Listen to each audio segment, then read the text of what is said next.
좌우 앞뒤로 인사하겠습니다. 성령님 우리와 함께 하십니다. 큰 은혜 주실 줄로 믿습니다.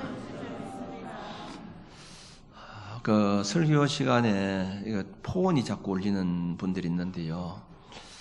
제가 말씀을 전하다가 거기 신경이 탁 가면 앞뒤가 잊어버립니다. 어떤 데는. 그러면 제가 말씀을 제대로 전할 수가 없어요. 그렇기 때문에 예배 전에는 아주 무음을 해버리든지 전화를 받을 생각을 하지 않도록 꺼주든지 이렇게 꼭 해주시기를 바랍니다.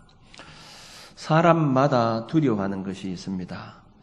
얼마 있지 않으면 고3 학생들이 수능시험을 치는데 3년 동안 갈고 닦은 실력을 하루에 발휘하는 날인데 혹시라도 실수하면 어떻게 할까?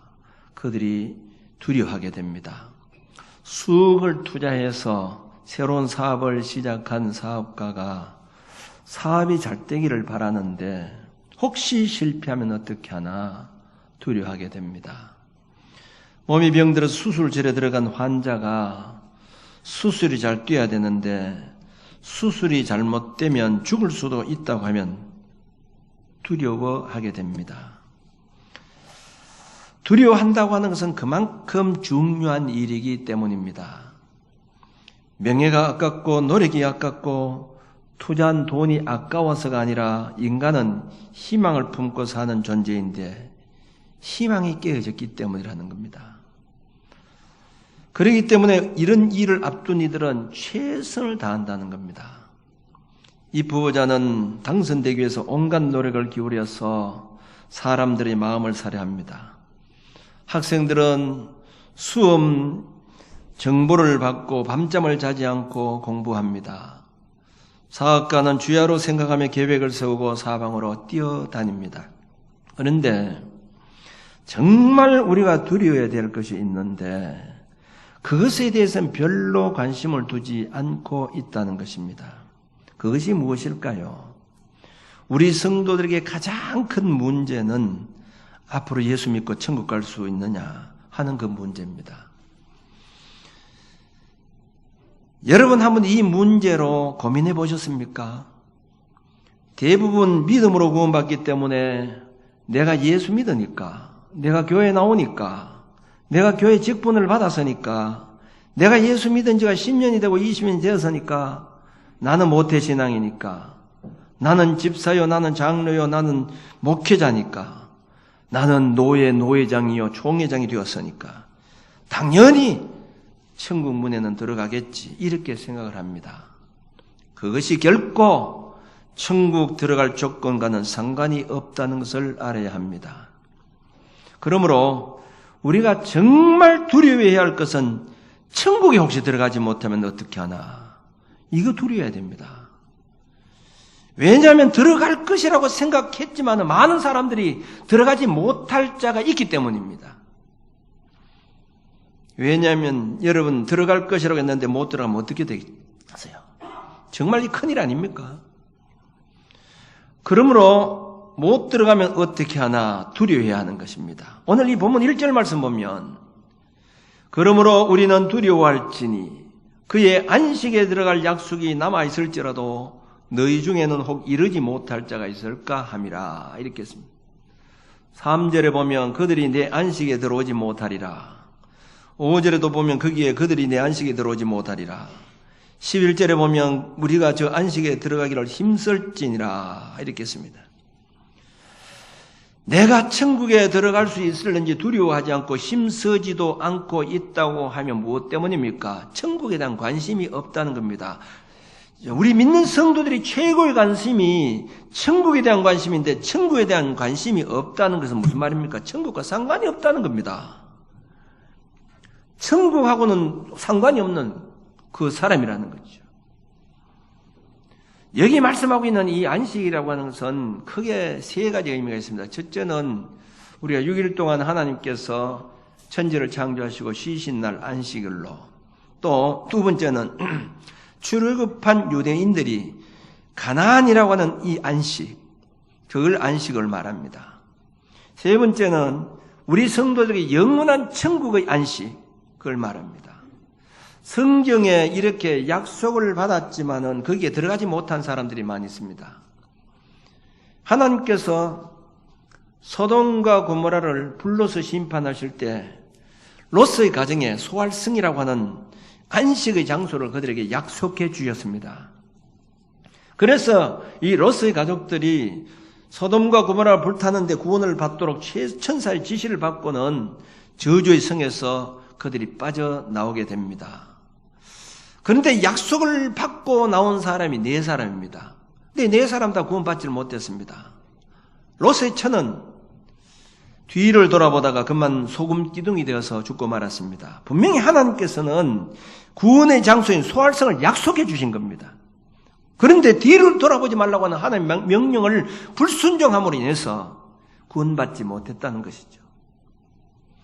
애굽의 바로 밑에서 고통받고 있는 이스라엘 백성들에게 하나님께서 모세를 통해서 애굽에서 구원해 주시고 가나안 땅을 약속해 주셨습니다. 20세 이상 남자만 해도 60만 명이 그 약속을 믿고 가나안 생활에 들어갔습니다. 그런데 요단강을 건너서 약속의 땅에 들어간 사람은 여호수아와 갈렙뿐이라는 겁니다. 이스라엘 백성의 목표가 애굽에서 나오는 것이 아닙니다. 가나안 땅에 들어가는 것이 그들의 목표입니다. 그렇듯이 우리의 목표는 세상에서 나오는 것이 아니라 천국에 들어가는 것이 목표가 되어야 된다는 거죠. 그러므로 세상에서 나와 예수를 믿어서 구원받았다고 안심하고 방심할 것이 아니라 천국에 들어갈 수 있을까 염려하고 두려워해야 됩니다. 왜냐하면 교회 다닌다고 해서 다 천국에 들어가는 것은 아니기 때문입니다. 마태복음 7장 21절 22절에 뭐라고 하겠습니까? 나더러 주여 주여 하는 자마다 다 천국에 들어갈 것이 아니요 다만 하늘에 계신 내 아버지 뜻대로 행하는 자라에 들어가리라. 그날에 많은 사람이 나더러 이르되 주여 주여 우리가 주의 이름으로 선지자 노릇하며 주의 이름으로 귀신을 쫓아내며 주의 이름으로 많은 권능을 행하지 아니하였나이까 하리니. 23절에 보면 그때 내가 그들에게 밝히 말하되 내가 너희를 도무지 알지 못하니 불법을 행하는 자들아 내게서 떠나가라 하리라 이렇게 했습니다. 내가 너희를 도무지 알지 못하겠다고 하는 말씀이 무슨 뜻입니까? 천국에 들어갈 자격은 넌 없다는 겁니다. 아니 주의 이름으로 귀신을 쫓아내고 엄청난 기적을 행했는데도 들어갈 수 없다는 이유가 무엇 때문입니까? 불법을 행했다는 겁니다. 하나님 명령대로 살지 않았다는 거예요. 우리는 과연 여기에 자유스러울 수 있는가를 한번 생각해 봐야 됩니다. 그렇지 않으면 우리 역시도 도무지 알지 못한다고 외면당할 수 있기 때문에 심각하게 생각하고 두려워해야 합니다. 그런데 오늘 이 본문에서 보면 천국에 이르지 못할, 안식에 들어가지 못할 이유에 대해서 기록을 하고 있습니다. 첫째는 말씀에 일치된 삶을 살지 못했기 때문이라는 겁니다. 오늘 보면 3절 말씀 보면 듣는 자가 믿음과 결부시키지 않았기 때문이라 이렇게 했습니다. 다시 말하면 믿음과 행함이 달랐다는 겁니다. 말은 믿는다고 하면서 행동은 전혀 믿는 자 잡지 않았다는 겁니다. 입으로는 주여 주여 하면서 하나님 뜻대로 살지 않았다는 겁니다. 믿음으로 구원받았기 때문에 행하면 관심을 두지 않았다는 겁니다.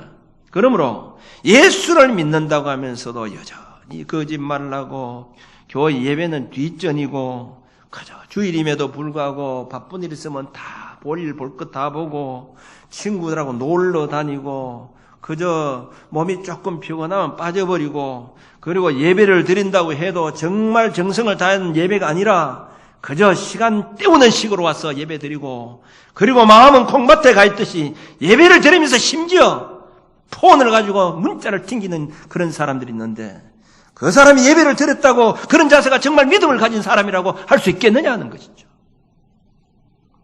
3절 말씀 보세요. 이미 믿는 우리는 저 안식에 들어가는도다 하고 이렇게 했습니다.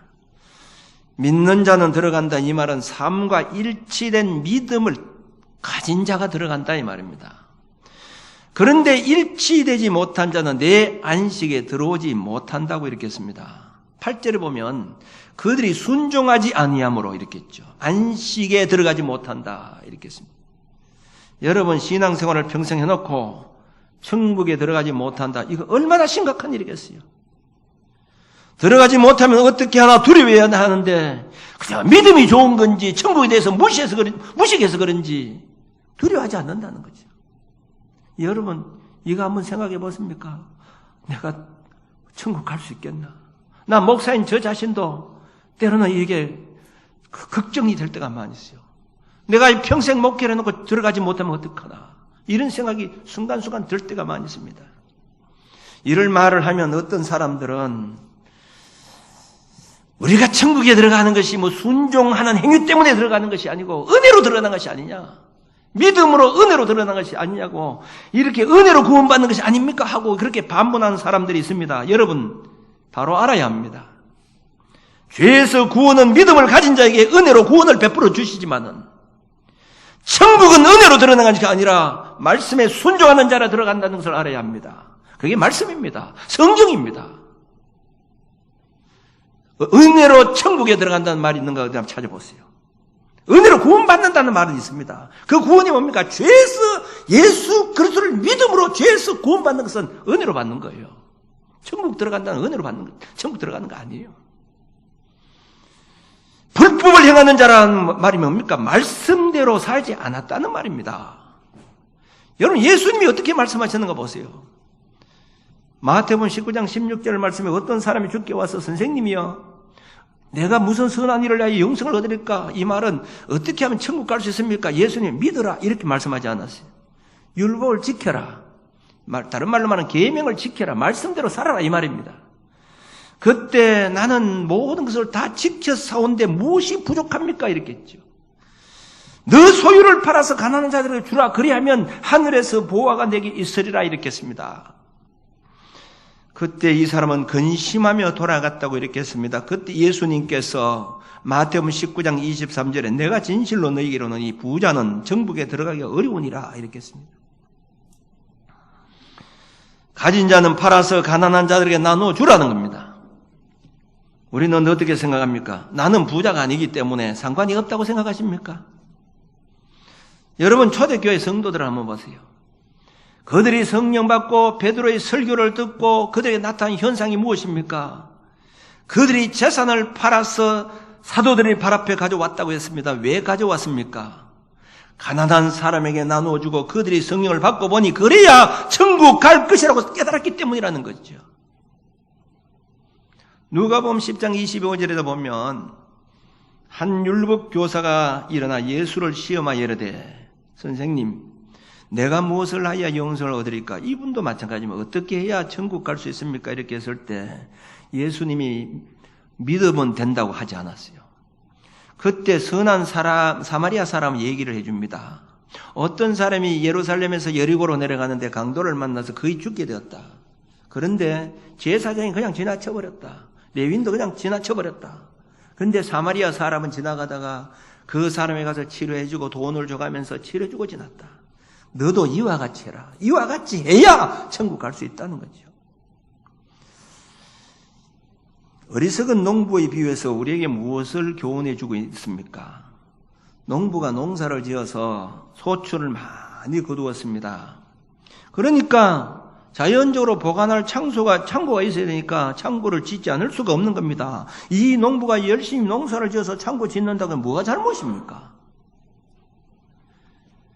누가복음 12장 21절 말씀 보면 자기를 위하여 재물을 쌓아두고 하나님께 대하여 부여치 못한 자가 이와 같으니라 이렇게 했습니다. 어리석은 사람들 그 영은 불러간다는 거죠. 천국 불러간다는 말이 아닙니다. 그 말은. 여러분 신앙생활 왜 합니까? 신앙생활의 궁극적인 목적이 무엇이라고 생각합니까? 잘 먹고 잘 살기 위해서입니까? 아니면 하나님의 영광을 위해서 신앙생활 합니까? 무엇 때문에 신앙생활 합니까? 고린도후서 5장 15절 말씀 보면 그가 모든 사람을 대신하여 죽으심은 예수님께서 우리를 죽으신 이유가 뭐냐? 살아있는 자들로 하여금 다시는 그들 자신을 위하여 살지 않고 다시는 그들 자신을 위해서 살지 않고 오직 그들을 대신하여 죽었다가 다시 살아나신 이를 위해서 살게 하려 함이라 이렇게 했습니다. 여러분, 예수님께서 우리를 위해 십자가 죽으셨는데 그렇다고 하면 그 예수님 때문에 내가 살았다고 하면 이제는 다시는 나를 위해서 살지 않고 주님을 위해서 살고 있느냐 하는 말입니다. 이게 말씀이에요. 하나님 말씀입니다. 대부분 신앙생활하는 것을 보면 잘 먹고 잘 살기 위해서, 그리고 내 마음의 평안을 위해서, 자식들이 잘 되기 위해서, 병 낫기 위해서, 그것 예수 믿는 것이고, 그렇게 하면 천국에 자연적으로 들어가게 될 것이다, 이렇게 생각하고 신앙생활하고 있습니다. 그렇지 않습니까, 여러분?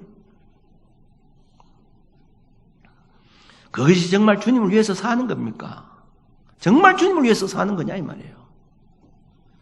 여러분, 주님을 위해서 얼마나 살았다고 생각합니까? 어떻게 살았다고 생각합니까? 가만히 생각해서 평생 예수를 믿어도 정말 주님의 영광을 위해서, 주님을 위해서가 아니라 자신을 위해서 살지 않았냐 이 말입니다. 신앙생활도. 그러면서도 나는 천국 가겠지. 정말 갈 수 있을까? 두렵게 생각해야 됩니다. 한번 곰곰이 생각해 보셔야 된다 이 말입니다. 직장은 떨어지면 다른 직장에 들어갈 수 있습니다. 들어갈 학교에 성적이 부족해서 재수하면 됩니다. 그러나 천국은 재수가 없고 한 번뿐이라는 것을 알아야 됩니다. 들어가지 못하면 영원토록 지옥에서 고통을 당하는 신세가 된다는 것을 알아야 됩니다. 얼마나 두려운 일입니까? 마태복음 13장에 보면 천국 비유장이 나옵니다. 우리가 천국을 잘 모르기 때문에 이렇게 해야 된다, 그렇게 해서 비유로 말씀한 내용이 나옵니다. 44절에 보면 천국은 마치 밭에 감추인 보화와 같다, 이렇게 했습니다. 어떤 사람이 밭을 갈다가 큰 보물덩어리를 하나 발견했습니다. 그래서 그 보물들을 사기 위해서 발견한 후에 가서 자기의 소유를 다 팔아서 그 밭을 샀느니라, 이렇게 했습니다. 왜 그렇습니까? 그 보화가 그 밭 속에 있기 때문입니다. 그리고 천국은 진주를 발견한 것과 장사와 같다, 이렇게 했습니다. 장사가 아주 좋은 진주가 있어요. 그거 사면 엄청난 이익이 생깁니다. 그러니까 그걸 발견하고는 그걸 살려고 자기 재산을 다 팔아서 그 진주를 샀다고 이렇게 했습니다. 여러분 보화가 뭡니까? 정말 천국의 보화를 발견하고 천국을 위해서 자기 재산을 다 팔아서 천국을 살려고 이렇게 했습니까? 다시 말하면 천국에서 얼마나 내 시간과 정성과 물질을 투자했느냐 이 말입니다. 공짜로 생긴다고 생각합니까? 여러분, 밭에 감추인 보화가 공짜 생깁니까? 내 재산 다 팔아야 그건 내 것이 될 수 있지 않겠습니까? 그런데 천국은 공짜로 생각합니까?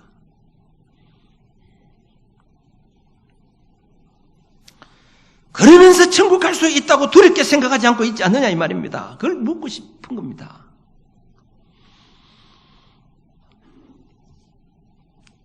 며칠 전에 조영기 목사님께서 하늘나라 부름을 받게 되었습니다. 9월 중순쯤 돼서 그 목사님께서 유언과 같은 간증을 하셨어요. 지옥 간증을 하셨어요. 자기가 죽었다는 거예요. 이거는 자기는 생시도 아니고 꿈도 아닌데 지옥으로 빨려 들어가게 되었다는 겁니다. 지옥으로 빨려갔는데 지옥이 거대한 블랙홀 같은데 거기 막 모든 별들이, 모든 사람들이 쫙 빨려 들어가는데, 그 빨려가는 거 사람들이 빨려 들어가는데 죄라고 하고, 죄가 있는 사람은 완전히 자석이 쇠붙이가 빨려가듯이 글로 막 쫙 빨려 들어가는데 자기도 글로 막 쫙 빨려 들어갔다는 거죠. 얼마나 고통이 심한지, 그리고 그 인력이, 죄라고 하는 것 때문에 인력이 땡겨서 막 블랙홀로 이 지옥으로 확 빨려 들어갔는데, 이게 내가 지옥에 떨어졌구나, 이렇게 생각했다는 거예요. 그리고는, 거기 보니까 뭐 죄가 큰 죄든지 작은 죄든지 뭐 죄가 있으면 전부 다 빨려 들어가는데, 얼마나 고통이 있느냐. 나는 이제 영원토록 이제 지옥에 떨어지겠구나, 이렇게 생각하는데 마음속에 보혈을 부르짖어라 하는 소리가 들리더랍니다. 보혈을 부르짖어라. 그러니까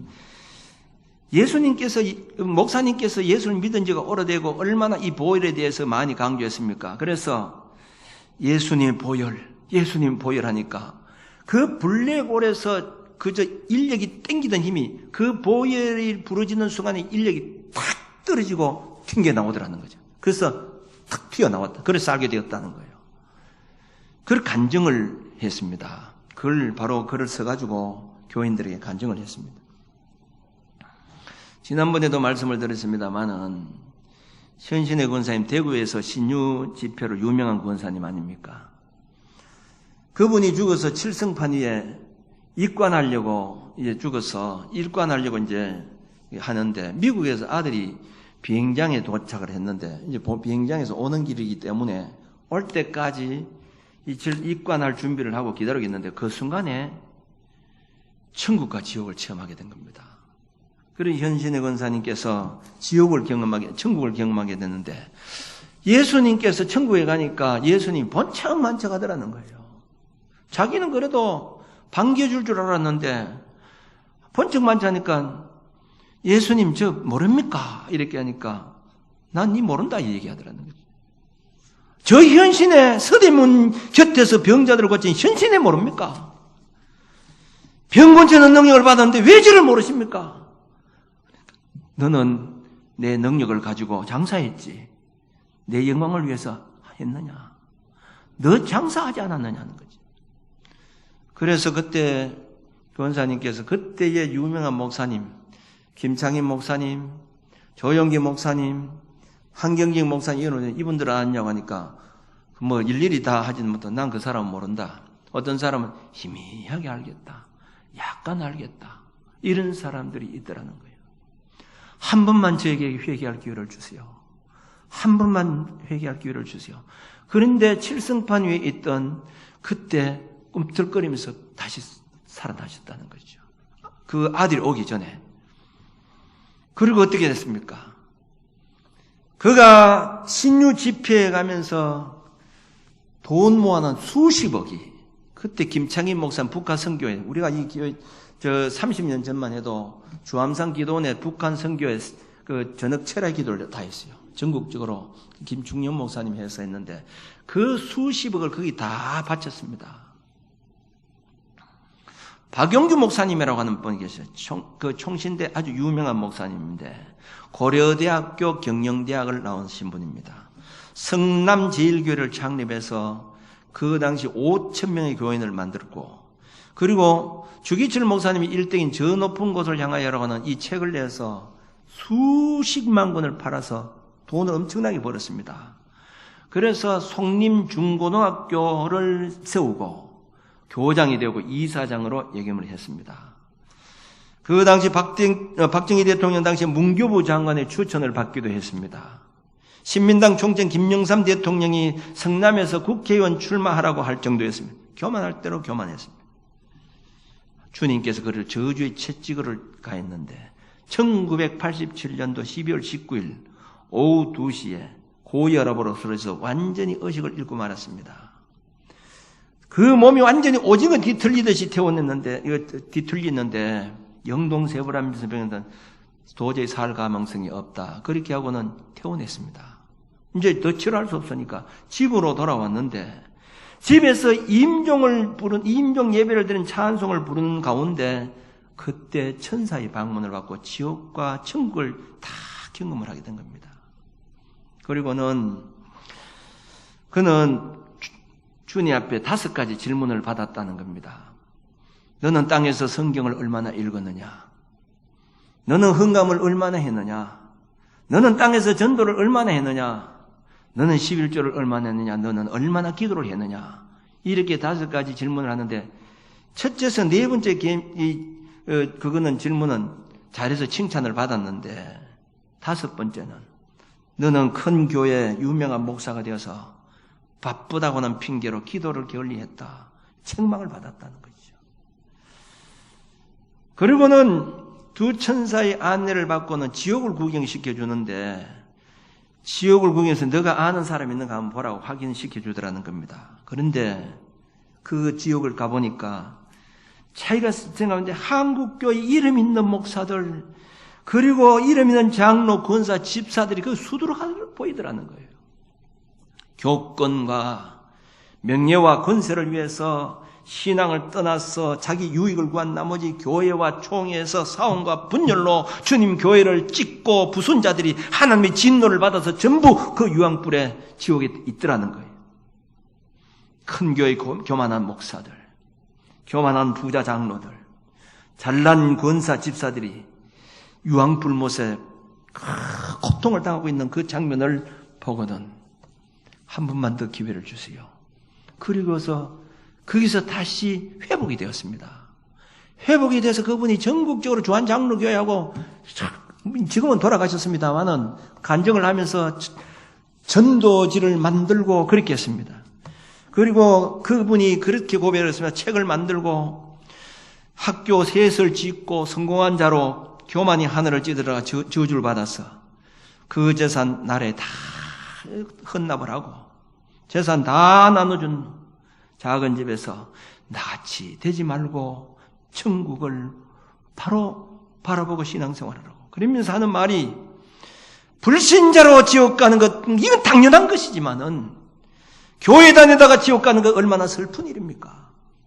믿으려면 생명 내놓고 예수 믿으세요. 정말 주님을 따르려고 하면 전 소유를 주께 맡기고 따르세요. 이렇게 간증을 하면서 돌아다닙니다. 그래서 수많은 목사 장로를 만나서 복음을 전하다가 창자가 끊어져 가지고 탈장이 돼서 25cm까지도 창자를 잘라냈다는 겁니다. 막 그 복음 전한다고 너무 열정적으로 다니다 보니까 그렇게 했는데 결국 이제 돌아가시긴 했습니다만은 여러분 신성정 목사님 그 충년교회 유명한 청년교회죠. 이 충년교회 원로 목사님으로 계셨고 총신대 부학대 대학원 원장으로 계셨던 분입니다. 그분이 장모님이 이제 연세가 많아서 돌아가실 나이가 되어서 사위를 불러놓고 이제 신성경 목사님에게 자네 정말 천국이 있는가? 이렇게 질문을 하더라고요.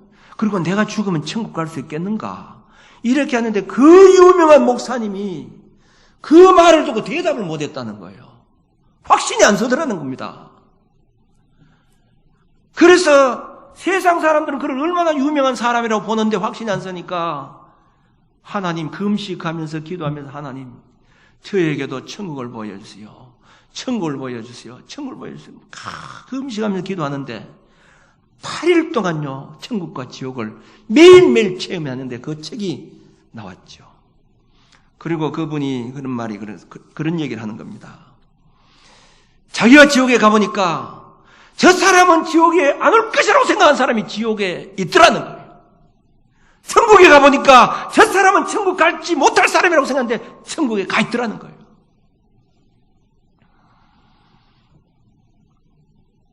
대형교회라고 교회 오래 믿었다고 텃세 부리고 군림하는 사람들 이런 사람들이 다 지옥에 가 있더라는 겁니다. 그리고 제일 중요한 그렇게 하면서 하는 말이 대통령이 되려고 노력하지 말고 전도왕이 되려고 노력해라. 하늘에 가니까 그게 최고더라. 이렇게 고백을 하면서 그분이 70세의 노구로 이 땅의 것을 다 버리고 인도로 가서 지금 선교를 하고 있지 않습니까? 지금은 어떻게 된지 모르겠습니다만 얼마 전 우리 교회에 우리 천미란 집사님이 인도한 강명이라고 하는 자매가 우리 교회에 왔습니다. 그래서 열심히 이 교회를 다니고 자기도 앞으로 동반자 교육을 받겠다고 이렇게 했어요. 동반자 교육을 이제 3기가 시작하는데 받다 이렇게 돼요. 그래 놓고는 또 그 다음에 안 와요. 얘기해보니까 안 받으려고 한다고. 그리고 교회도 안 왔습니다. 어제 지난주간에 목사님 그 사람 죽었습니다. 이런 얘기예요. 아니 온지가 얼마 안 됐는데 어떻게 죽었냐고 하니까 고혈압인데 머리에 피가 터져서 중환자리에서 금방 죽었다는 거죠. 급성으로. 사랑하는 성도 여러분, 나는 젊었기 때문에 나는 건강하기 때문에 오래 살 것이다. 천국 가는 멀 것이다. 여러분 절대로 교만하게 생각해서는 안 됩니다. 이스라엘 백성들이 30년 동안 광야 생활하고 그들이 약속의 땅 가나안 땅을 약속을 받았으면서도 40년 동안 광야 생활하면서도 약속의 땅 가나안 땅에 들어가지 못한 것, 그 얼마나 억울한 일입니까? 여러분 내가 평생 동안 예수를 믿고 천국 들어가지 못하면 이거 얼마나 억울한 일이겠느냐 이 말입니다. 두려운 마음으로 정신 차리고 우리는 세상 일에 너무 관심 두지 말고 말씀 중심으로 바로 살고 오늘이라도 주님이 부르신다고 하면 미련 없이 땅에 것을 던져버리고 주님 앞에 떳떳이 나설 수 있도록 준비하며 살아가야 되지 않겠느냐 이 말입니다. 진짜 우리가 두려워야 될 게 뭡니까? 사업 실패하는 거, 그게 두려워할 게 아닙니다. 내가 앞으로 노후되면 어떻게 살까? 그게 두려워할 것이 아니라 이 말입니다. 혹시 병 들면 어떨까? 그게 두려워할 것이 아니라 이 말입니다. 주님이 나를 부르시면 주님이 과연 나를 안다고 할까? 천국에 들어갈 수 있을까? 이것 때문에 고민하고 두려워해야 된다. 정신 바짝 차리고 신앙생활을 해야 된다 이 말입니다. 말씀 중심으로 살아가야 된다 이 말입니다. 희미하게 형식적인 신앙생활하고 억울하게 평생 동안 살다가 신앙생활 지옥에 떨어지는 자들 되지 말고 여러분 정신 바짝 차리고 항상 내 이런 신앙 가지고 과연 주님 앞에 설 수 있을까? 그런 자세를 가지고 정말 말씀으로 바로 살기 위해서 노력하고 기도하고 살아갈 수 있는 저와 여러분들이 되어주시길 바랍니다. 기도드리겠습니다.